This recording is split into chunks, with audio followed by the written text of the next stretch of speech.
Կուտայքի մարզի Պրոշյանի Պետրոս Ղևոնդյանի անվան դպրոցի, Արցախի հերոս Պետրոս Ղևոնդյանի անվան միջնակարգ դպրոցի, այո, մանկավարժ։ Աշակերտներ էլ կան, քիչ հետո կմիանան մեզ։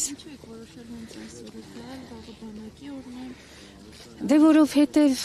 այսօր ամեն մի հայի պարտքն է այստեղ լինելու, որովհետև այս շիրիմները մեզ պարտավորեցնում են եւ մենք մի շատ մեծ բան չենք անում այստեղ գտնվելով այսօր։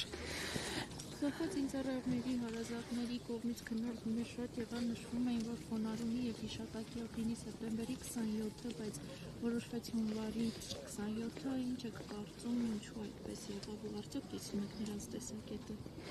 Գիտեք ինչ, այստեղ տեսակետ կիսելու խնդիր չկա։ Այստեղ երևի թե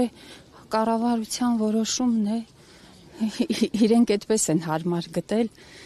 մենք կարծում եմ այդ քննարկումը չպիտի անենք, այո, ճիշտ կլիներ, որ սեպտեմբերի 27-ը լիներ, պատերազմի սկսման օրը, համենայն դեպս օրը մնում է օր, կարևորը հիշատակումն է, նրանց շիրիմներին խնկարկումը, իմ կարծիքով։